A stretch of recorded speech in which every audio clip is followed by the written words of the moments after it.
The rain hammered against the hospital windows like angry fists, and Ethan Rodriguez sat in the pediatric waiting room, his expensive suit soaked through from his dash from the parking garage. He wasn't supposed to be here. His business meeting had been cancelled when his associate's daughter was rushed to the emergency room, and somehow in all the chaos, he'd ended up in this brightly lit room filled with worried parents and the sound of children's voices echoing down the hallway. At 35, Ethan had built his software company from nothing, turning it into a multi-million-dollar empire. He was used to boardrooms and five-star restaurants, not plastic chairs and the smell of disinfectant. His fingers drummed impatiently on his knee as he checked his phone for the 100th time. The meeting could be rescheduled, deals could wait, but sitting here felt like wasting precious time. That's when he noticed her.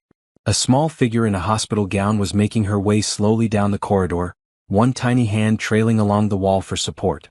She couldn't have been more than 4 years old, with curly hair tied back with a bright yellow ribbon and skin that glowed despite her obvious illness. Her steps were careful and measured, and Ethan could see the slight flush on her cheeks that suggested fever. The little girl stopped directly in front of him, studying his face with the serious expression that only children can manage. Her eyes were bright and intelligent, holding none of the fear he expected to see in a sick child. "You look sad," she said simply, tilting her head to one side. Ethan blinked, caught off guard. "I'm not sad. I'm just waiting." "Waiting for what?" "For my friend to finish talking to the doctors about his daughter." She nodded solemnly as if this made perfect sense. "Are you rich?" The question was so direct that Ethan almost smiled despite himself. "Why do you ask?" "Your clothes look expensive, and you have that watch that sparkles." She pointed at his Rolex with a small finger. Rich people usually don't spend time in hospitals unless they have to. There was no judgment in her voice, just curiosity. Ethan found himself answering honestly. "Yes, I suppose I am." "That's good," she said, brightening. "Rich people can help more." Before Ethan could ask what she meant, the little girl moved closer, her hospital gown rustling softly. She looked up at him with those serious eyes again. "If you carry me up the stairs, I'll tell you a secret," she said. "What kind of secret?" "The best kind. About love and being sick and why people don't really get abandoned if they know where to look." Ethan stared at her, this tiny philosopher in a hospital gown. There was something about her presence that made the busy hospital seem to fade into the background. "Where do you need to go?" "Third floor. My mama works there and I want to see her. But I get tired walking and my fever makes me dizzy." She held out her small hand trustingly. "Will you help me?" Every instinct told Ethan to find a nurse, to follow proper procedures, to not get involved. But something in the child's eyes stopped him. There was wisdom there that seemed far older than her years, and a trust that was both humbling and terrifying. "What's your name?" he asked. "Sophia." "What's yours?" "Ethan." "That's a nice name. It sounds strong." She smiled and it transformed her entire face. "So will you help me, Ethan?" "I promise the secret is worth it." Ethan looked around the waiting room. His friend was still nowhere to be seen, probably dealing with insurance paperwork and medical forms. The rain continued its assault on the windows, and the fluorescent lights hummed overhead, casting everything in harsh white light. He thought about his empty penthouse apartment, his calendar full of meetings with people who only cared about his money, his life that suddenly seemed very small despite its material success. "Okay," he heard himself saying. "I'll help you." Sophia's face lit up with pure joy. "Really? You'll accept my offer?" "Yes, I accept." "Good. Thank you." She stepped closer, raising her arms. "I'm not very heavy and I won't mess up your fancy clothes." Ethan bent down and carefully lifted the little girl, surprised by how light she was. She wrapped her small arms around his neck and rested her head against his shoulder, and he could feel the warmth of her fever through her hospital gown. "The elevator is broken," she informed him matter-of-factly. "That's why we have to use the stairs. But stairs are better anyway because you can talk more." As they made their way toward the stairwell, Ethan caught sight of their reflection in the glass doors. He looked like exactly what he was, a wealthy businessman in an expensive suit carrying a sick child in a hospital gown. It should have looked strange, maybe even wrong, but somehow it felt right. "Are you ready for your secret?" Sophia asked softly as they reached the first step. "I thought you said I had to carry you all the way up first." "I changed my mind. You already helped me, so I'll start telling you now." She paused, thinking carefully. "The first part is that being sick isn't the worst thing that can happen to you." Ethan started climbing, his expensive leather shoes clicking on the concrete steps. "What is the worst thing?" "Being lonely when you're sick." Or being lonely when you're healthy actually. Her voice was thoughtful. But the secret is that you don't have to be lonely if you know how to find love. And how do you find love? You share it first. Even if you don't think you have any to give. She lifted her head to look at him. Like you're doing right now. They climbed in silence for a moment, and Ethan found himself thinking about her words. When was the last time he had shared anything that wasn't related to business? When had he last done something without expecting a return on investment? Sophia, he said as they reached the second-floor landing, how long have you been sick? Just today. I got a fever at school and they called my mama at work. She had to leave early, which means she won't get paid for the full day. There was worry in her small voice. We need the money. Where's your father?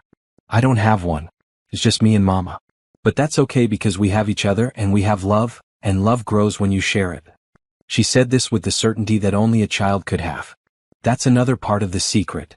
As they continued climbing, Ethan realized that this little girl was teaching him things that no business school had ever covered. Her fever made her warm against his chest, but her spirit seemed to radiate something even warmer. Almost there, he said as they approached the third floor. Thank you for helping me, Sophia said. Most people would have told me to wait for a nurse. Why didn't you ask a nurse? I did. They're all busy with sicker kids. And besides, she smiled, I think you needed to help me as much as I needed help. That's how love works, it helps everyone. As they reached the third-floor door, Ethan realized that something had shifted inside him during this short climb. The hospital didn't feel as sterile, the fluorescent lights didn't seem as harsh, and the weight of the small child in his arms felt like the first real thing he'd experienced in years. Ready to meet my mama? Sophia asked. Ready, Ethan replied, and for the first time in a long while, he truly meant it. The third floor was bustling with activity despite the late hour. Nurses moved efficiently between rooms, their soft-soled shoes making whisper-quiet sounds on the polished linoleum. The lighting here was softer than in the waiting room below, designed to be gentle on patients who needed rest. Sophia directed Ethan down a long corridor lined with rooms where children slept under colorful blankets. My mama cleans these floors every night, Sophia explained, her voice full of pride. She makes sure everything is perfect for the kids who are really sick. She says a clean place helps people heal faster. They passed a room where a young boy was sleeping, his parents sitting in chairs beside his bed. The mother looked up as they walked by, and Ethan saw the same worry in her eyes that he'd noticed in every parent's face in the waiting room. It made him hold Sophia a little closer. There she is, Sophia whispered excitedly, pointing toward the end of the hallway. A woman was mopping the floor near the nurse's station, her movements steady and practiced. She was young, maybe late 20s, with the same warm brown skin and intelligent eyes as her daughter. Her dark hair was pulled back in a neat bun under a cleaning cap, and she wore a simple uniform with Isabella Martinez embroidered on the name tag. Even from a distance, Ethan could see the exhaustion in her posture. Her shoulders sagged slightly, and she paused occasionally to press her hand to her lower back. But when she looked up and saw them approaching, her entire face transformed with relief and love. Sophia. Baby, what are you doing up here? Isabella dropped her mop and hurried toward them, her eyes taking in the sight of her daughter in a stranger's arms with concern and confusion. Mama, this is Ethan. He helped me come find you because I missed you and wanted to tell you my fever feels better. Sophia reached out to touch her mother's face. Don't worry, he's nice. He has a kind face even when he tries to look serious. Isabella looked at Ethan uncertainly. He was clearly wealthy, clearly out of place in a hospital corridor at this hour. Her protective instincts were warring with gratitude for his help. Thank you for bringing her up here, Isabella said carefully. But sir, you really didn't need to. I could have come down during my break. It was no trouble, Ethan replied, gently setting Sophia down. The little girl immediately wrapped her arms around her mother's waist. Mama, I told him about the secret. About love growing when you share it. Sophia looked up at both adults. He carried me all the way up 3 flights of stairs. Sophia, you can't just ask strangers for favors, Isabella said gently, though Ethan could hear the relief in her voice that her daughter was feeling better. But he's not a stranger anymore. He's Ethan and he helped me when I needed it. That's what people do when they care about each other. Sophia took her mother's hand and then reached for Ethan's, connecting the 3 of them. See? We're already friends. Isabella looked at Ethan over her daughter's head, and he saw something shift in her expression. Perhaps it was the way he had naturally adjusted his expensive suit jacket around Sophia's shoulders, or the gentle way he spoke to her daughter, but the wariness was fading. I should get back to work, Isabella said softly. My supervisor doesn't like interruptions. Actually, Sophia said, tugging on both their hands, I think Ethan wants to learn more about the secret. And maybe you could take a short break? Just to make sure my fever is really gone. Isabella hesitated, clearly torn between her responsibilities and her daughter's needs. Ethan watched the internal struggle play out on her face and made a decision. What if I spoke to your supervisor? He offered.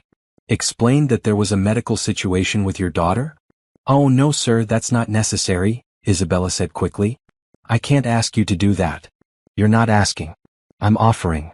Ethan found himself smiling at Sophia, who was nodding encouragingly. Besides, Sophia promised me a complete lesson about her secret, and I think that might take a few minutes. Please, Mama? Sophia's eyes were bright with hope. It's important. Love is always important. Isabella looked at her daughter, then at Ethan, and something in her expression softened. Okay. Just for a few minutes. There's a family room down the hall where we can sit. As they walked to the small room filled with comfortable chairs and children's books, Sophia kept up a steady stream of chatter about the hospital, her fever, and how much better she felt now that she was with both her mama and her new friend Ethan. The family room was painted in cheerful colors, with cartoon characters on the walls and toys scattered on low tables. Isabella settled into a chair and pulled Sophia onto her lap, automatically feeling her forehead with the back of her hand.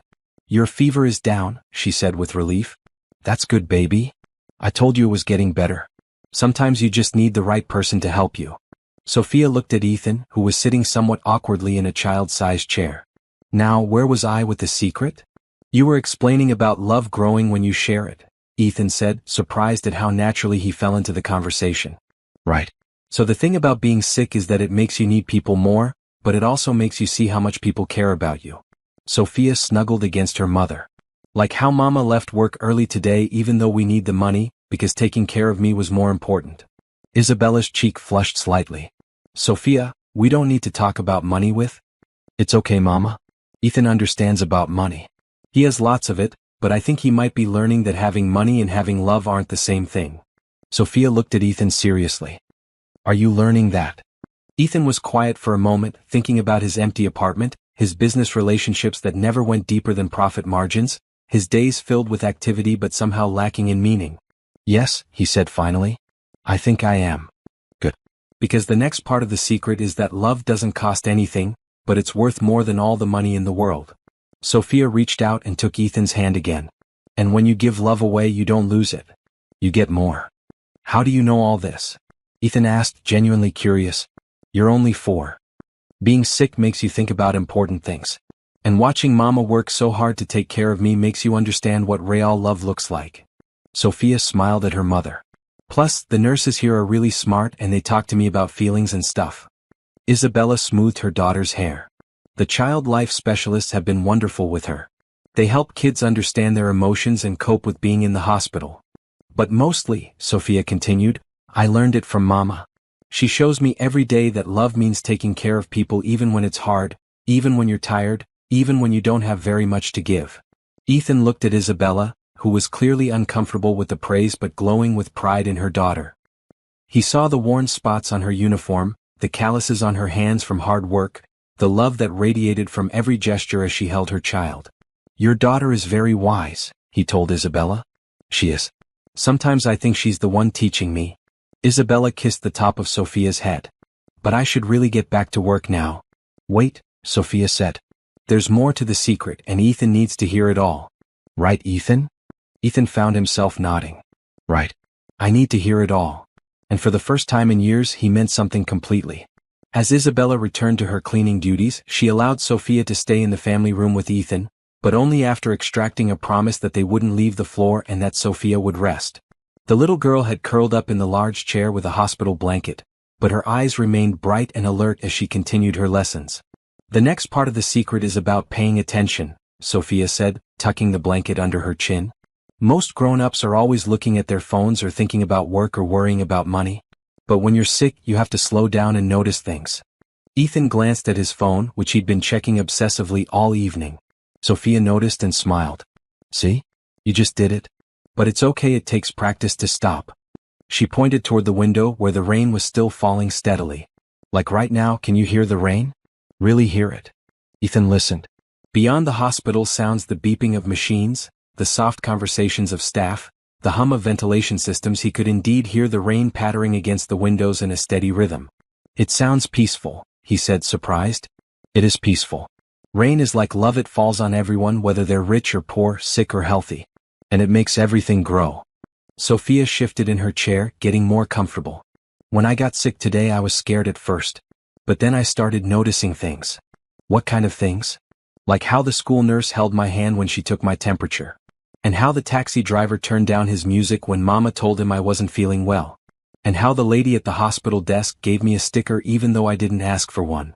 Sophia pulled a small rainbow sticker from her hospital gown pocket. See? Love is everywhere if you look for it. Through the family room's glass door, Ethan could see Isabella working methodically down the hallway. She paused at each room, making sure not to disturb sleeping children, adjusting her movements to be as quiet as possible. Other staff members nodded to her respectfully as they passed, and he saw her exchange a few quiet words with a nurse about something. Your mama works very hard, Ethan observed. She does. 3 jobs actually. She cleans here at night, she works at a grocery store during the day, and sometimes she babysits for our neighbor on weekends. Sophia's voice was matter-of-fact, not complaining, just explaining. But she always has time for me. That's another part of the secret. When you really love someone, you make time. Don't you wish she didn't have to work so much? Sometimes. But Mama says work is good because it helps us take care of each other, and it helps other people too. Like how her cleaning keeps the hospital safe for sick kids, and her work at the grocery store helps families get food. Sophia smiled. She says every job matters if you do it with love. A nurse walked by the family room and peeked in, clearly checking on them. Sophia waved cheerfully.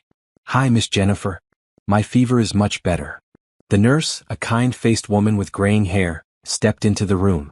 I'm so glad to hear that, sweetie. And who's your friend? This is Ethan. He carried me upstairs to see Mama, and now I'm teaching him about love and secrets. Sophia introduced them as if this were the most natural thing in the world. Jennifer looked at Ethan with the practiced assessment of someone who'd worked with children for years. Whatever she saw seemed to satisfy her, because her expression remained warm. That was very kind of you, she told Ethan.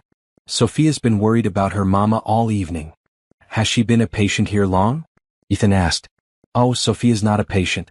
Her mama brings her to work sometimes when school's out or when she's not feeling well and can't go to the babysitter. Jennifer's voice was gentle, understanding. Isabella is one of our best employees. She never misses a shift, and she does beautiful work. We don't mind having Sophia here when she needs to be. This information hit Ethan unexpectedly hard. Isabella was so dedicated to her job that she brought her sick daughter to work rather than miss a shift. The financial pressure must be enormous.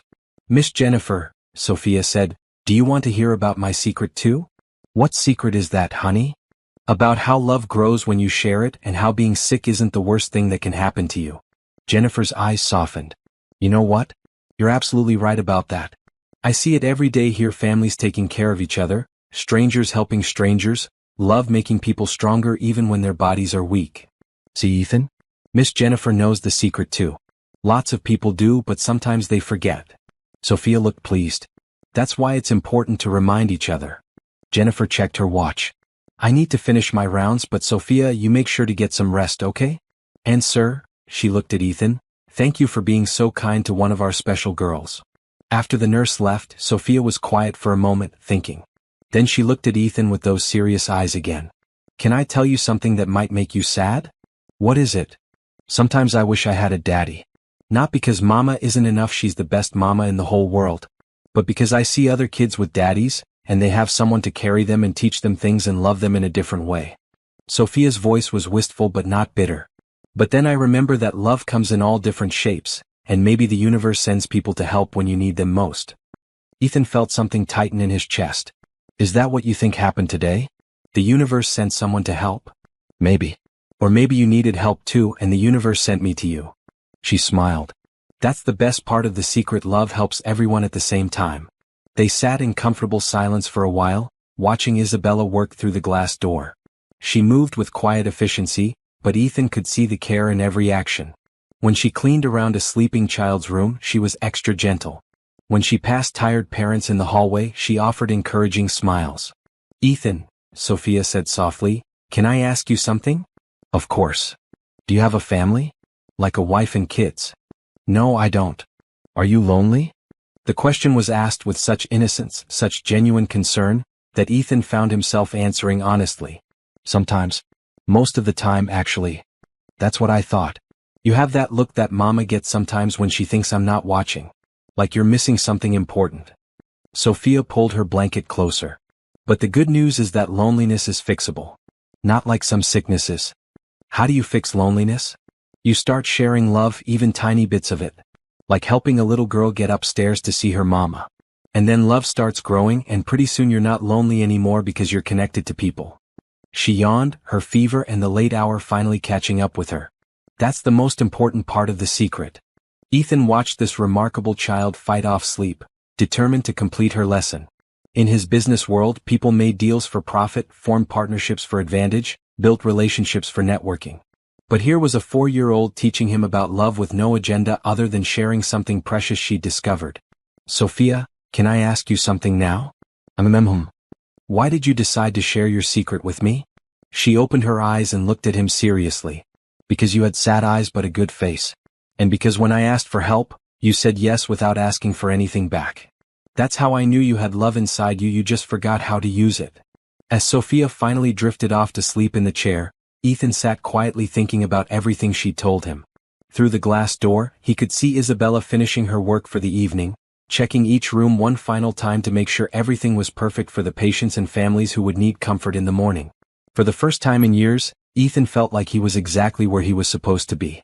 Isabella appeared in the doorway of the family room, moving quietly so as not to wake Sophia, who had fallen into a peaceful sleep in the large chair.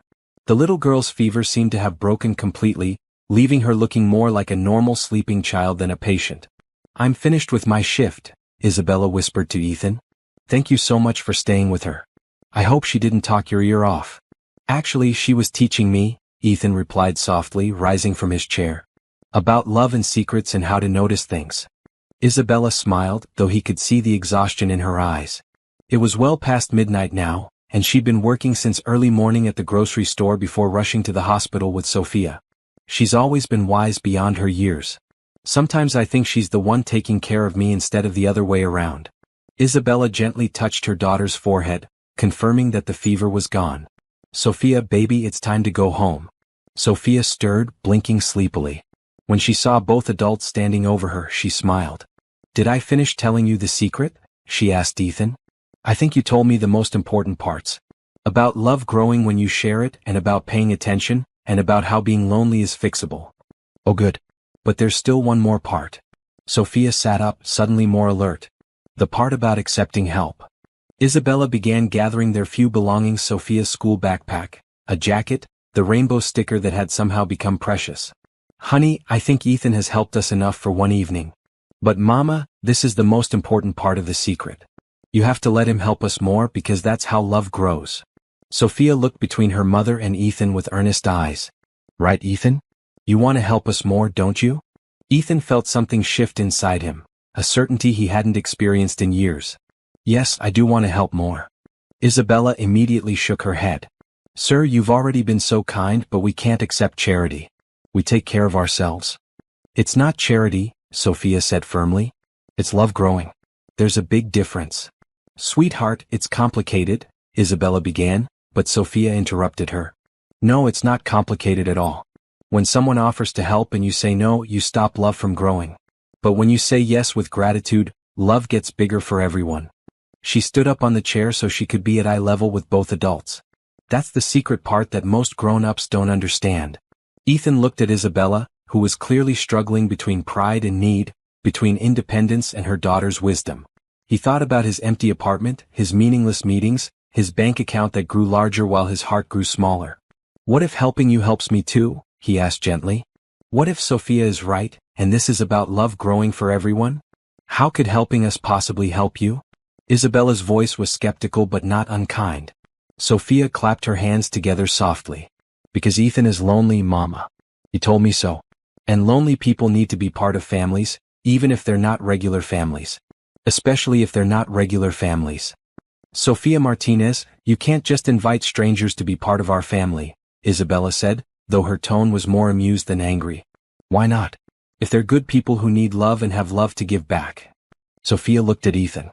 You do have love to give back, don't you? I'm starting to think I do, Ethan admitted.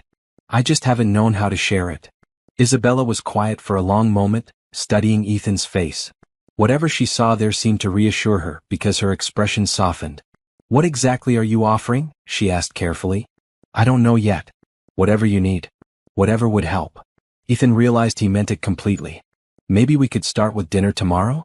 After Sophia's feeling completely better? Can we, Mama? Please? Sophia bounced slightly on the chair. I want to teach Ethan more about the secret, and I want to show him my drawings, and I want him to meet Mrs. Rodriguez next door who sometimes babysits me. Isabella looked at her daughter's hopeful face, then at Ethan's sincere expression. One dinner. To say thank you for your kindness tonight. Yes. Sophia cheered quietly, mindful of the sleeping patients nearby. This is exactly how love grows. You start with carrying someone upstairs, then you learn about secrets, then you have dinner together. As they prepared to leave the hospital, Ethan realized that everything in his life was about to change. He'd entered this building as a wealthy businessman killing time during a storm. He was leaving as someone who'd been invited into a family, someone who had a purpose beyond profit margins and board meetings. Ethan, Sophia said as Isabella gathered her into her arms, thank you for accepting my offer to share the secret. Thank you for teaching me, he replied. I think I needed to learn it. Everyone needs to learn it. But most people are too busy or too scared to listen. She rested her head against her mother's shoulder, but kept her eyes on Ethan. You're not too busy or too scared anymore, are you? No, Ethan said, surprising himself with his certainty. I'm not too busy or too scared anymore. As they walked through the hospital corridors toward the exit, Ethan understood that Sophia's secret wasn't really a secret at all. It was truth that most people forgot or ignored. That love grows when shared, that accepting help creates connection, that loneliness is healed by caring for others. The storm outside was beginning to calm, and through the hospital's glass doors, Ethan could see the first hints of dawn touching the sky. A new day was beginning, and for the first time in years, he was genuinely excited to see what it would bring. The next evening, Ethan stood outside a modest apartment building in a quiet neighborhood, holding a bag of groceries and feeling more nervous than he had before any business presentation. He'd spent the day thinking about Sophia's words, about love growing when shared, and about the family that had somehow adopted him in the space of a few hours. The building was old but well maintained, with small balconies decorated with potted plants and wind chimes. Children's bikes were chained to the front rail, and the sound of multiple languages drifted from open windows. It felt alive in a way his sterile downtown high-rise never had. Sophia met him at the front door, her fever completely gone and her energy restored. She wore a bright yellow dress and had her hair in two ponytails tied with rainbow ribbons. Ethan, you came. I told Mama you would. She grabbed his free hand and began pulling him toward the stairs. We live on the second floor and I have so many things to show you. Sophia, let the man breathe, Isabella called from above, but Ethan could hear the laughter in her voice. Their apartment was small but filled with warmth. The living room doubled as Sophia's play area, with books and art supplies organized in colorful bins. The walls were covered with the little girl's artwork, rainbows and flowers and stick figure families under smiling suns. Everything was clean and carefully arranged, making the most of limited space. I brought some groceries, Ethan said, offering the bag to Isabella. I wasn't sure what you needed. Isabella peeked into the bag and her eyes widened slightly. He'd filled it with fresh fruits and vegetables, good bread, milk, and ingredients for the kind of nutritious meals a child needed. It represented more food than they usually bought in 2 weeks. This is too much, she began, but Sophia interrupted. Mama, remember what I taught you about accepting help with gratitude? This is exactly what I was talking about. The 4-year-old looked at both adults with exasperated patience. You say, thank you, Ethan, this is very thoughtful, and then love grows bigger.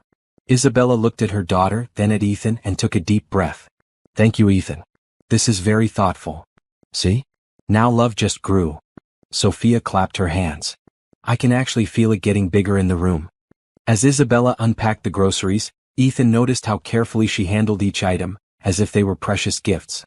When she found the package of strawberries, she smiled. Sophia loves strawberries, but they're usually too expensive for our budget. Can I have one now, Mama? Please? Sophia's eyes lit up with excitement. After dinner, baby? But yes, you can have strawberries for dessert. Sophia did a little dance of joy, then grabbed Ethan's hand. Come see my room. I want to show you my drawings and my books and my special box. Her bedroom was tiny but magical. The walls were painted a soft lavender, and handmade curtains featuring dancing butterflies hung over the single window. A small bed with a patchwork quilt took up most of the space, along with a bookshelf made from wooden crates and a child-sized desk where art supplies were neatly arranged. Mama made my curtains herself, Sophia said proudly. And she painted the walls this color because I said it reminded me of flowers in the morning. Ethan examined the drawings covering one wall. They were typical 4-year-old art, but full of life and color. Many featured 2 figures, a tall one with dark hair and a small one with curly hair, always holding hands, always smiling. This one is you and your mama, he observed, pointing to a particularly cheerful drawing. Yes, but look at this one. Sophia pointed to a newer drawing that included 3 figures. I drew this today. That's you carrying me up the stairs. See, you have kind eyes. Ethan stared at the drawing, unexpectedly moved. In Sophia's artwork he looked happy. Not wealthy or important or successful, just happy. I love it, he said honestly. You can have it if you want. Mama says art is meant to be shared. I would like that very much. Sophia carefully removed the drawing from the wall and handed it to him with ceremony. This is so you remember that love grows when you share it. From the kitchen came the sounds of Isabella preparing dinner, the sizzle of onions in a pan, the gentle clatter of dishes, the soft humming of someone content with her work. The apartment filled with the smell of home cooking, something Ethan realized he hadn't experienced since childhood.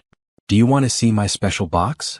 Sophia asked, pulling a small wooden jewelry box from under her bed.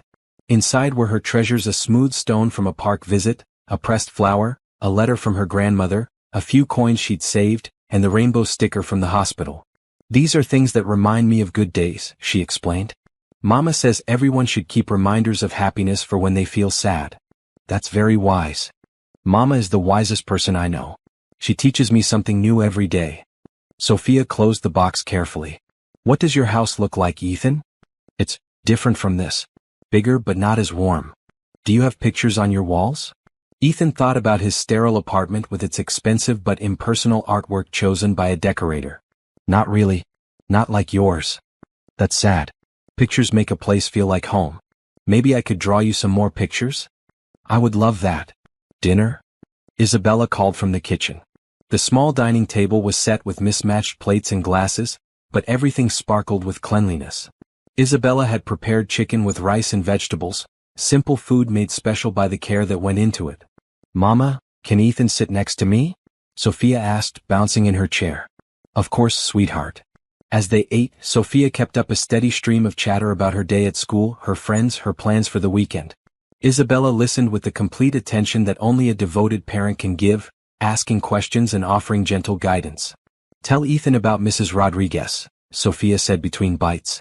Our neighbor, Isabella explained. She watches Sophia sometimes when I have to work extra hours. She's been like a grandmother to us. She makes the best cookies in the world, Sophia added. And she speaks Spanish and English, so she's teaching me words in both languages. Want to hear?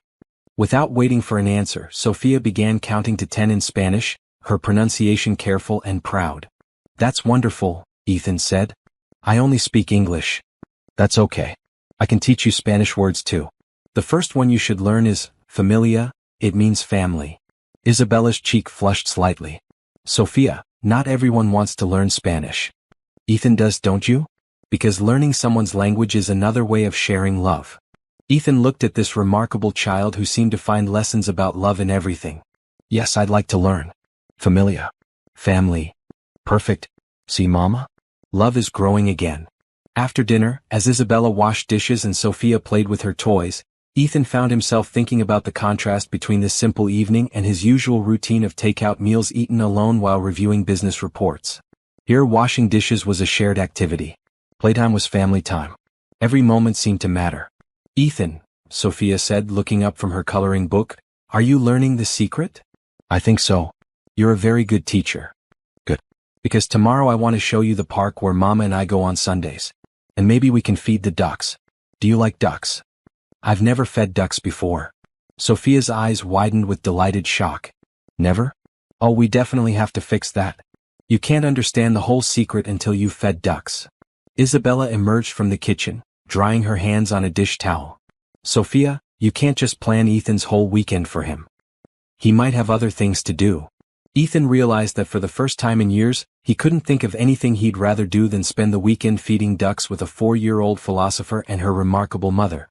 Actually, he said, I don't have any other plans. I'd love to see the park. Sophia jumped up and hugged him tightly. This is the best secret sharing ever. As the evening wound down and it came time for Ethan to leave, he found himself reluctant to return to his empty apartment. Being here felt like being part of something real, something that mattered. Thank you for dinner, he told Isabella at the door. And thank you for letting me be part of this. Thank you for the groceries and for being so kind to Sophia. She really has taken to you. I've taken to her too. And to you both. Sophia appeared at the door in her pajamas, ready for her goodnight hug. Don't forget about the ducks tomorrow, she reminded him sleepily. I won't forget.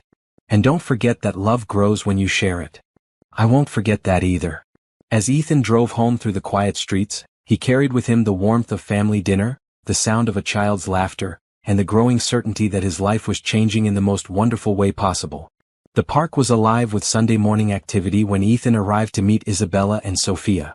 Families spread picnic blankets under shade trees, children played on swings and slides, and the small pond in the center sparkled with sunlight. He found them at a bench near the water, Sophia already tearing pieces of bread into duck-friendly sizes. Ethan, you came. Sophia ran to him with a bag of breadcrumbs clutched in her small hands. The ducks are waiting for us. I think they know it's Sunday. Isabella stood up, smoothing her simple sundress. Even in casual clothes, she carried herself with quiet dignity. Good morning. I hope you don't mind that we started without you. Someone was too excited to wait. I don't mind at all. Thank you for inviting me. As they walked to the water's edge, Sophia began her duck feeding tutorial with the seriousness of a professor. You have to throw the bread gently, not too far, and you have to make sure the little ducks get some too, not just the big ones. The ducks came swimming over eagerly, their weight creating gentle ripples across the pond's surface. Sophia demonstrated the proper throwing technique, her face concentrated and pleased when a small duckling managed to grab a piece of bread. See? You have to pay attention to who needs help the most, she explained to Ethan. Just like with people. Ethan followed her instructions, finding unexpected joy in the simple activity. When was the last time he'd done something with no purpose other than bringing happiness to others? When had he last noticed how sunlight danced on water or how a child's laughter could make everything feel lighter? Mama, tell Ethan about when we first started coming here, Sophia said, settling cross-legged on the grass. Isabella sat beside her daughter, smoothing Sophia's hair unconsciously. When Sophia was 2, she was going through a difficult phase, lots of tantrums, trouble sleeping. I was working so much that I felt like I was failing as a mother. One day I was completely overwhelmed, and I brought her here hoping the fresh air might help. And what happened? Ethan asked, sitting down to complete their small circle. She saw the ducks and became completely calm. She stood at the water's edge for an hour just watching them swim and dive. It was the most peaceful I'd seen her in weeks. Isabella's voice was soft with the memory. We started coming every Sunday after that. It became our special time together. It's still our special time, Sophia added. Except now you're here too, which makes it even more special. They spent the morning feeding the ducks, walking the park's winding paths and playing on the playground. Ethan found himself climbing monkey bars for the first time in decades, pushing Sophia on the swings, and rediscovering the simple pleasure of being outside with no agenda other than enjoying the day. During a quiet moment on a bench while Sophia played nearby, Isabella turned to him with a serious expression. Can I ask you something personal? Of course. What made you help us that night? Really? Most people would have found a nurse and walked away. Ethan thought carefully before answering. Honestly? I think it was Sophia's eyes. She looked at me like she could see something I'd forgotten about myself. And when she asked for help, it felt like the first real thing anyone had asked of me in years. Isabella nodded slowly. She has a gift for seeing people clearly. But I have to ask, what do you want from us? People with your kind of money don't usually spend their weekends in public parks with single mothers and their children unless they want something. The question was direct but not accusatory. Isabella was being protective of her daughter while trying to understand his motives. I want to be part of something real, Ethan said honestly. I have a penthouse apartment, expensive cars, restaurants that know my name, but I don't have what you have here. I don't have family. I don't have love that grows when you share it. You could have a family of your own. A man like you could find a wife, have children. I've tried. But every relationship I've had has been about what I could provide financially, not about who I am as a person. The women I've dated have been more interested in my bank account than my heart. He watched Sophia carefully helping a younger child on the slide. Your daughter sees something in me that I'd lost sight of. She makes me want to be better. Isabella was quiet for a moment, processing his words. Being part of our family wouldn't be like your business relationships. We don't have much to offer in return. You have everything to offer. You have love, wisdom, purpose, connection. You have a daughter who teaches profound truths while feeding ducks. You have warmth and laughter and meaning. Ethan met her eyes. I'm the one who doesn't have much to offer in return.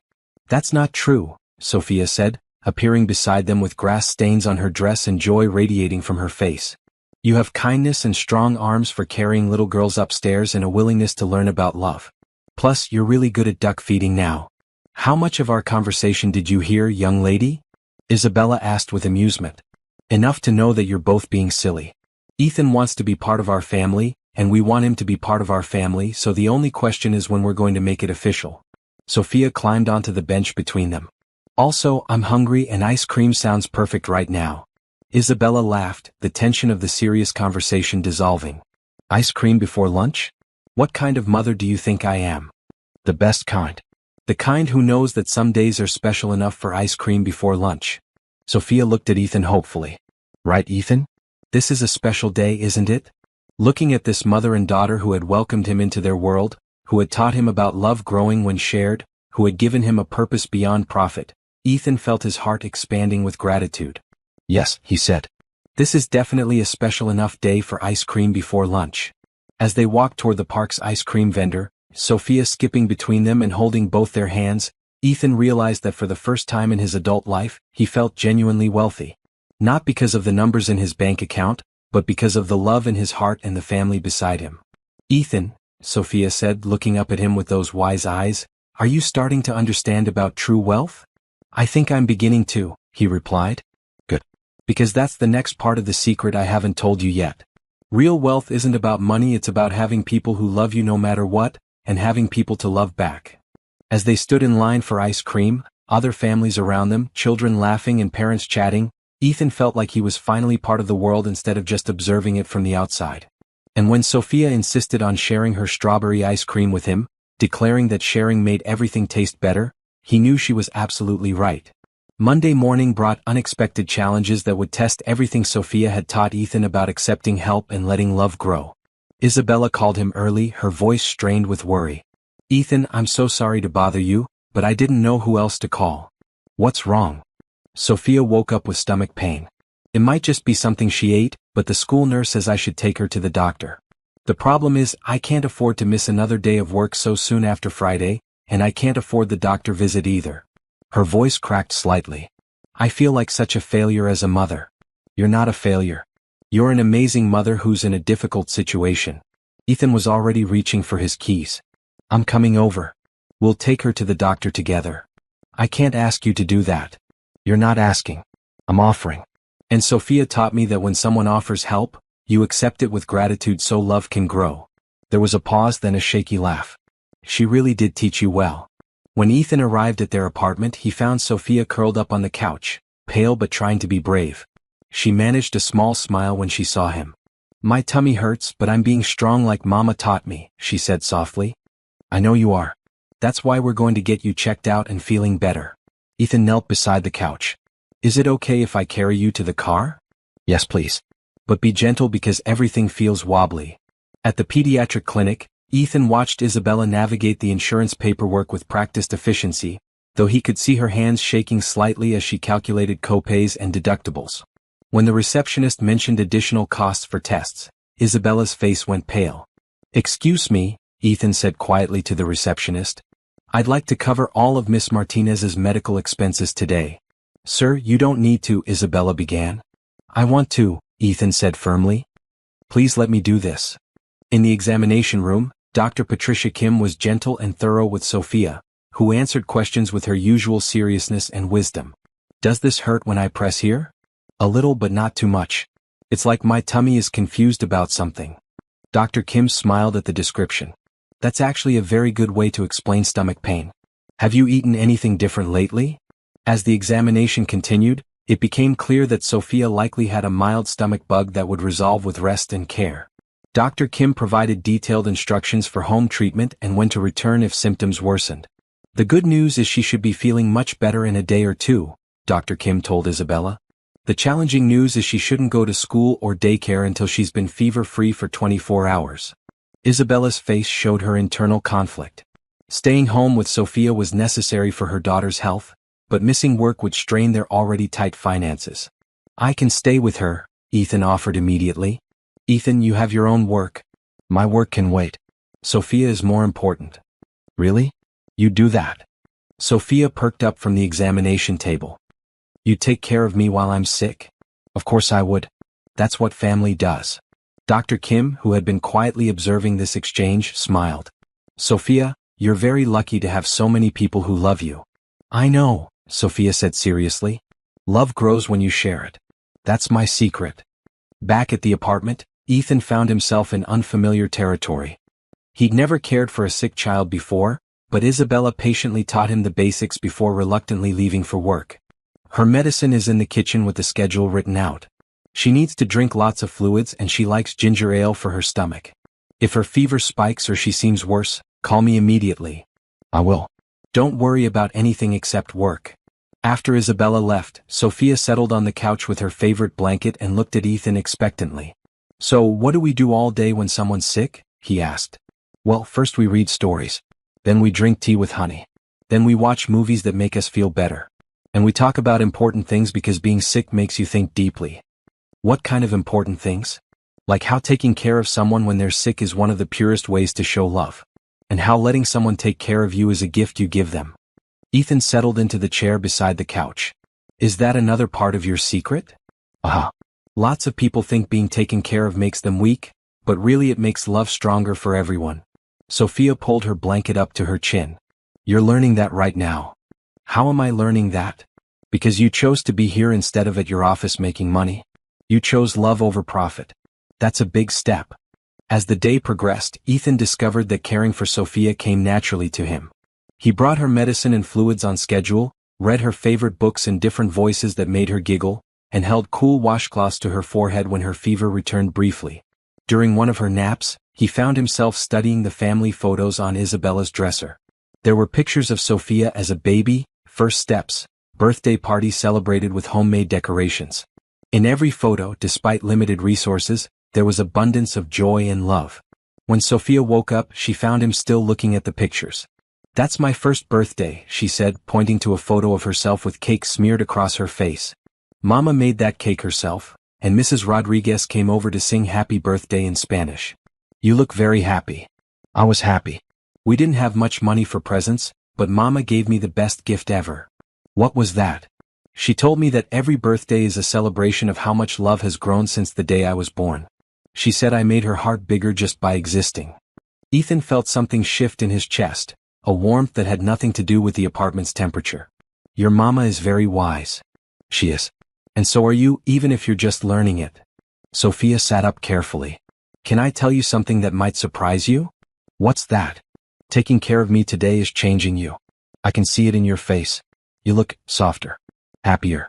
Like you're remembering who you really are underneath all that business stuff. Ethan realized she was right. The constant tension he carried in his shoulders had eased. The mental noise of stock prices and meeting schedules had quieted. For the first time in years, he was completely present in a single moment. How can you see all that? You're only 4. Being 4 doesn't mean being stupid. It just means seeing things simply. Sophia patted the couch beside her. Come sit closer. I want to tell you the most important part of the secret. Ethan moved to sit beside her on the couch. The most important part, Sophia said seriously, is that love isn't something you earn or buy or deserve. It's something you choose to give and receive. You chose to give it when you carried me upstairs. You chose to receive it when you accepted our invitation to dinner. And today you're choosing both. And that changes everything? It changes everything. Because once you know how to choose love, you can never be really lonely again. Even when you're by yourself, you carry all the love you've shared with you. As the afternoon wore on, Sophia's symptoms gradually improved. Her appetite returned, her color looked better, and her energy slowly came back. By the time Isabella returned from work, Her daughter was sitting up and coloring while Ethan read aloud from a children's book about friendship. How was she? Isabella asked, exhaustion evident in her voice.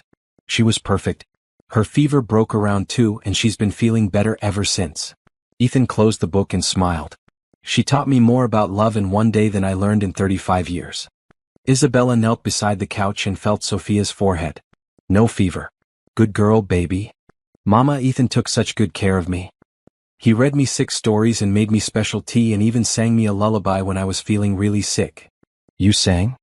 Isabella looked at Ethan with amused surprise. Badly.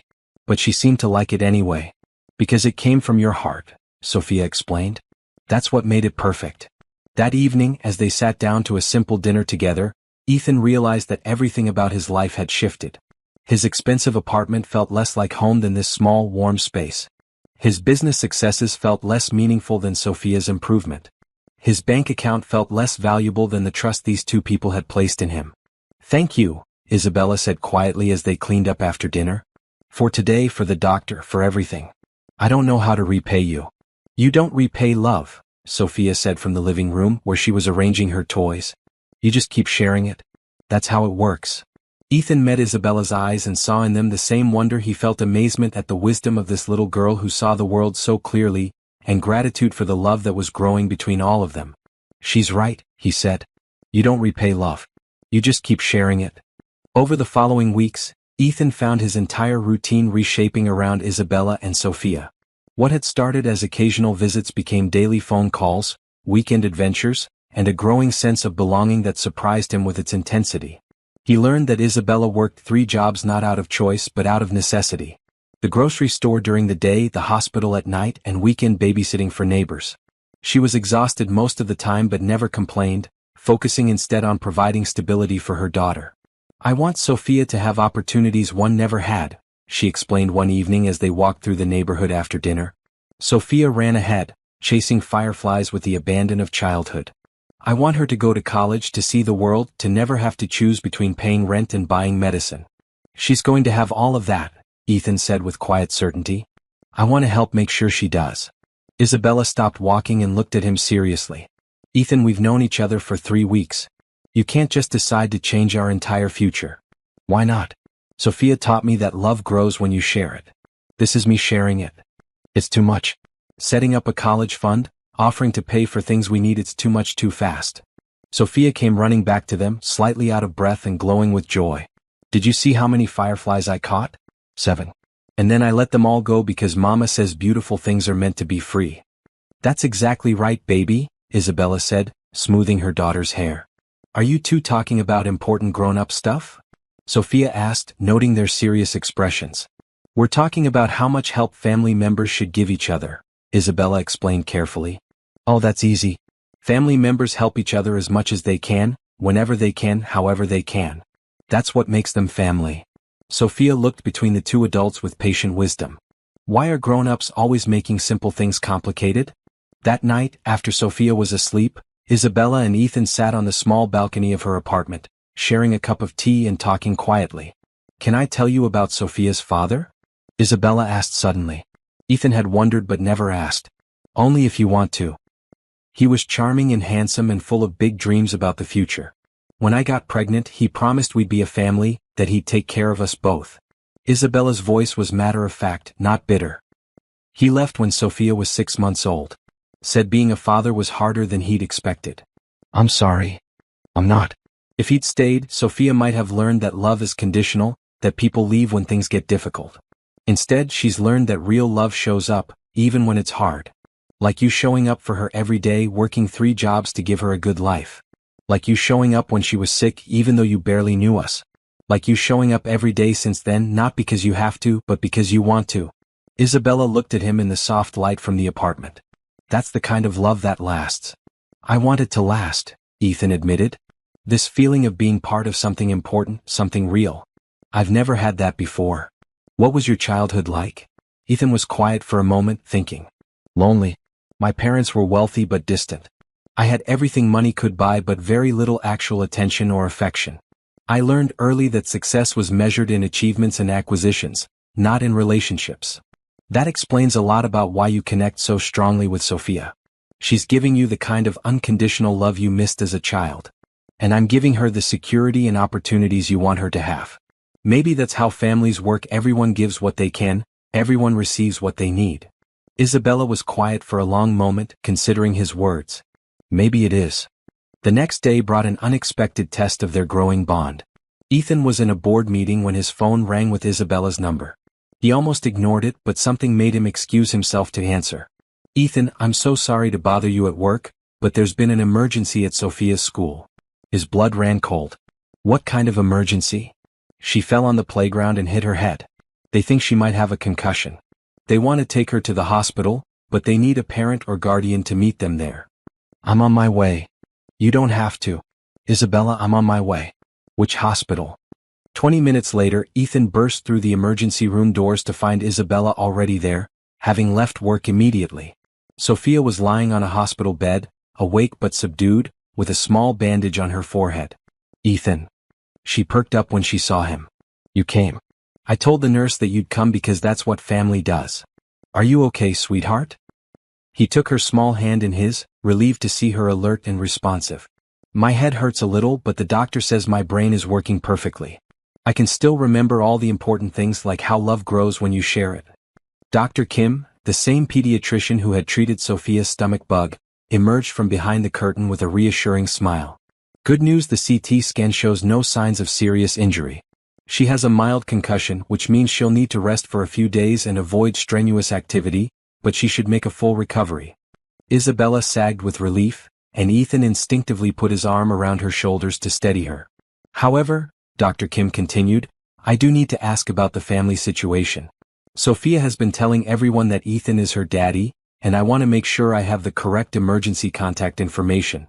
Isabella and Ethan exchanged glances over Sophia's head. He's not her biological father, Isabella said carefully, but he is family. Very important family, Sophia added firmly. The kind that shows up when you need them. Dr. Kim nodded understandingly. I see this more often than you might think, families that choose each other rather than families defined by biology. What matters is that Sophia feels loved and secure.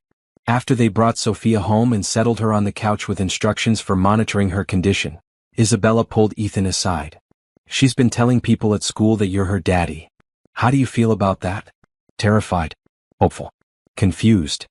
Isabella ran her hands through her hair. What if she gets too attached and you decide this isn't what you want? What if I get too attached and you decide this isn't what you want? Ethan countered gently. From the living room came Sophia's voice, slightly sleepy from her pain medication but still clear. Love isn't scary when it's real. Real love doesn't leave just because things get complicated. They looked at each other and started laughing despite the stress of the day. She's been eavesdropping again, Isabella said. And she's right again, Ethan replied. That evening, as Sophia dozed on the couch between them while they watched a gentle movie, Ethan realized that somewhere in the past few weeks, his life had become exactly what he'd always been looking for without knowing it. Not the empty success of his business achievements, but the full, messy, wonderful reality of loving and being loved in return. When Sophia stirred and looked up at him with sleepy eyes, she smiled. Ethan, do you know what the very best part of the secret is? What's that, sweetheart? The best part is that once you find your real family, everything else just makes sense. Looking at Isabella, who was stroking her daughter's hair with infinite tenderness, and feeling Sophia's small hand trustingly holding his, Ethan knew that she was absolutely right. Everything else finally made sense. A month after Sophia's playground accident, Ethan made a decision that would have seemed impossible just 2 months earlier. He restructured his entire business, promoting his most trusted managers to handle day-to-day operations so he could spend more time with his new family.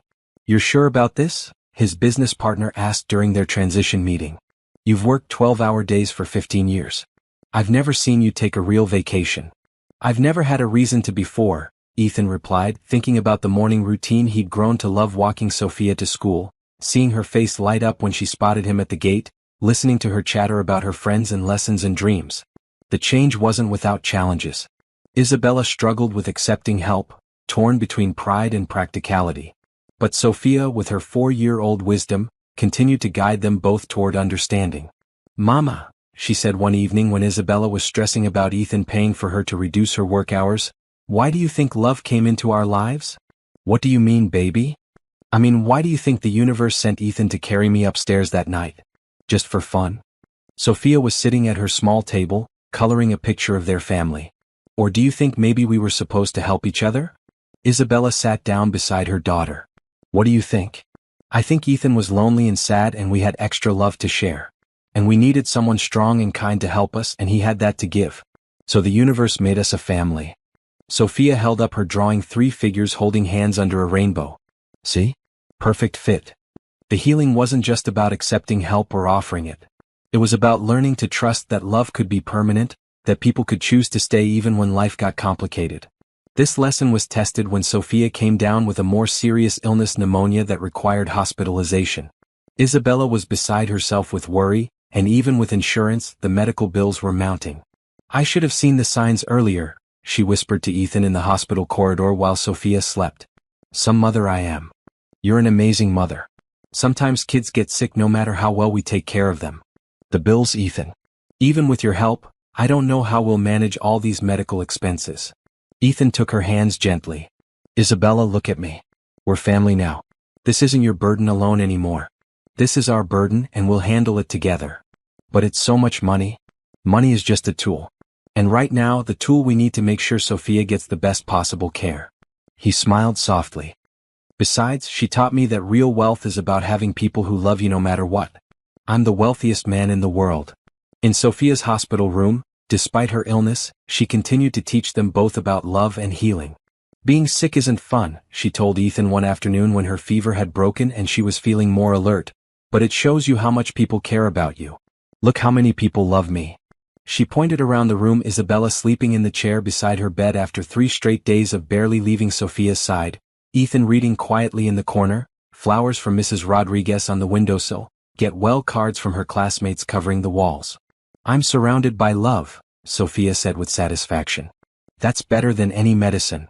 Is that another part of your secret? Ethan asked. Love is the best healing medicine there is. It doesn't cure everything, but it makes everything bearable. She reached for his hand. Are you learning that too? Yes, I'm learning that too.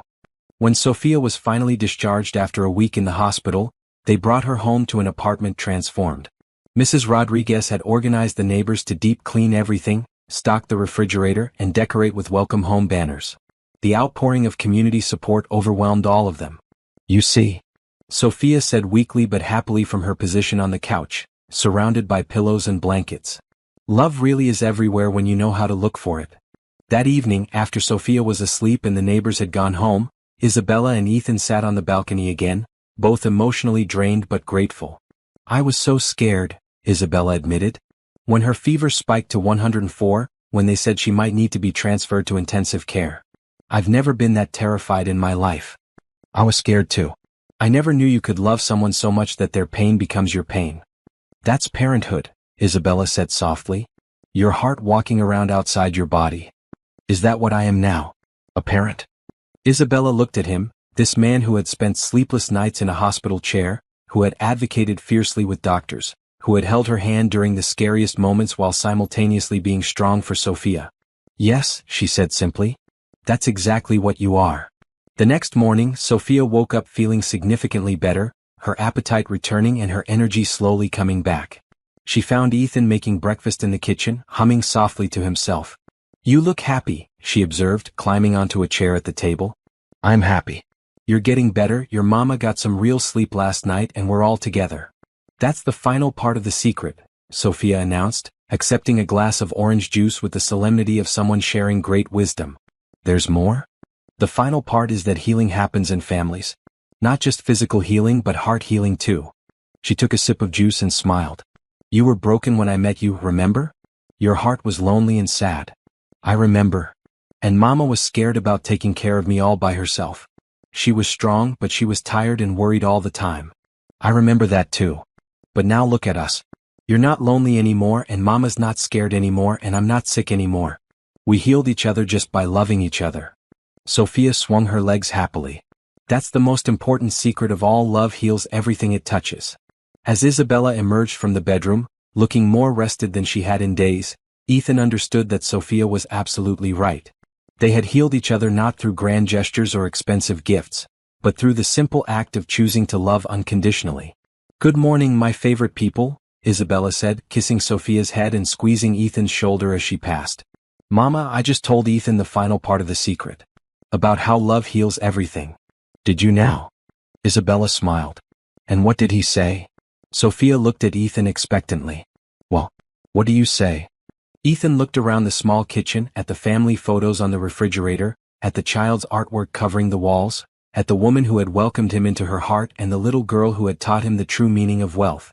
"I say thank you," he said quietly. "Thank you for sharing your secret with me. Thank you for letting me be part of your family. Thank you for healing my heart." "You're welcome," Sophia said seriously. "But remember, the secret only works if you keep sharing it with other people too." "I will," Ethan promised. "We all will." And as they sat down to breakfast together, sunlight streaming through the windows of their small apartment, each of them knew that they had found something more precious than all the money in the world. They had found each other. 6 months later, Ethan stood in the same hospital corridor where he had first met Sophia, but this time the circumstances were entirely different. He was here for the adoption proceedings, the legal formalization of what had already become true in their hearts. Sophia, now fully recovered and more vibrant than ever, wore her best dress and carried a folder containing letters she'd written to the judge explaining why Ethan should officially become her daddy. "Are you nervous?" she asked him as they waited outside the courtroom. "A little. Are you?" "Nope. I know how this story ends." She smiled with the confidence of someone who understood the universe's plans. "Besides, we're already a family. This is just making it official for the grown-ups who need paperwork." Isabella emerged from a conference with their lawyer, her face glowing with happiness and relief. The process had taken months of home visits, background checks, and legal paperwork, but every step had only confirmed what they all knew: they belonged together. "Ready?" she asked, taking Sophia's hand. "Ready," Ethan replied, taking Sophia's other hand. In the courtroom, Judge Maria Santos reviewed their case with the thoroughness that such decisions required. She had presided over many adoptions, but this case was unique: a child who had essentially chosen her own father, a mother who had found a partner through her daughter's wisdom, and a man who had discovered the true meaning of success through love. "Sophia," Judge Santos said gently, "do you understand what adoption means?" "Yes, ma'am. It means that Ethan becomes my daddy officially, not just in our hearts. It means he promises to love me and take care of me forever, even when I'm difficult or sick or when I make mistakes." "And do you want Ethan to adopt you?" "More than anything in the whole world. He already carries me upstairs when I need help, and he knows all my secrets about love, and he makes Mama happy." Sophia stood up straighter. "Plus, I taught him everything important, so he's ready to be a daddy now." Judge Santos smiled, charmed despite her professional demeanor. "And Ethan, do you understand the commitment you're making?" "I understand that I'm promising to love Sophia unconditionally for the rest of my life. I'm promising to put her needs before my own, to support her dreams, to be there for every triumph and every challenge." Ethan's voice was steady and sure.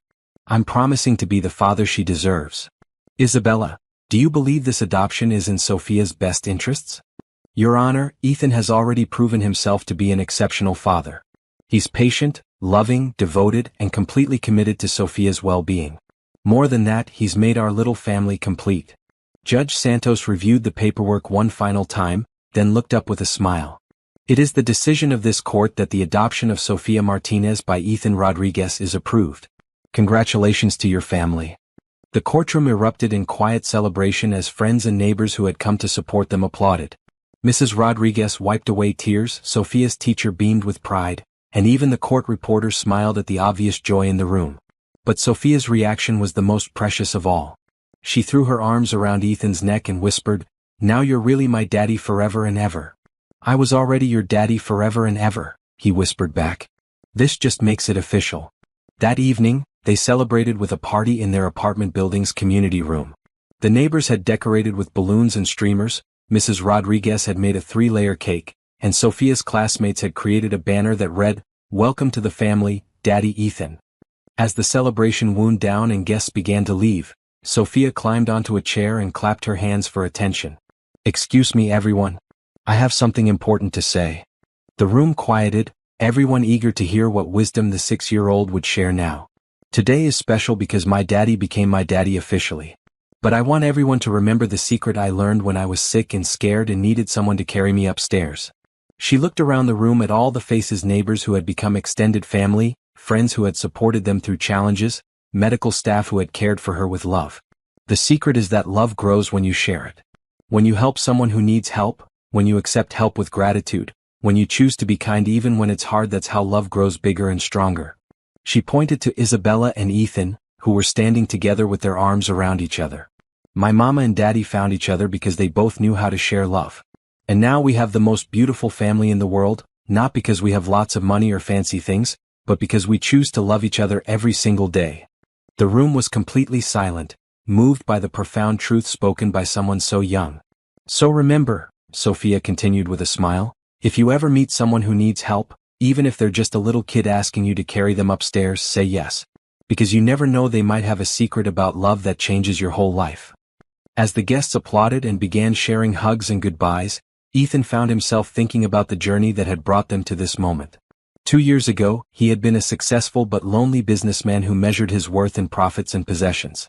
Tonight, he was a father, a husband in all but legal status, and a man who understood that true wealth was measured in love shared and received. Later, after Sophia was asleep and the apartment was quiet, Isabella and Ethan sat on their small balcony under the stars. Do you ever think about what would have happened if you hadn't helped her that night? Isabella asked. Sometimes. But then I remember what Sophia taught me: the universe sends people to help each other when they need it most. If it hadn't been that night, it would have been another time, another way. We were meant to find each other. She really did change everything, didn't she? She saved my life, Ethan said simply. I just didn't know I needed saving. They sat in comfortable silence, watching the city lights twinkle below them, both thinking about the journey from that rainy hospital night to this perfect moment. From inside the apartment came a small voice. Mama? Daddy? Can I come sit with you for a minute? Sophia appeared in the doorway, rubbing sleepy eyes but clearly having something important to say. What is it, sweetheart? Isabella asked, making room for her daughter between them. I just wanted to tell you both thank you. For what? For proving that my secret really works. For showing me that when you share love, everyone gets more of it. Sophia snuggled between her parents, safe and content. And for giving me the most perfect family in the universe. As they sat together under the stars, the three of them understanding that they had found something more precious than anything money could buy, Sophia's words echoed in the night air like a prayer of gratitude. Love really did grow when you shared it. And they were living proof that sometimes the most profound wisdom came from the smallest teachers, and the greatest transformations began with the simplest acts of kindness.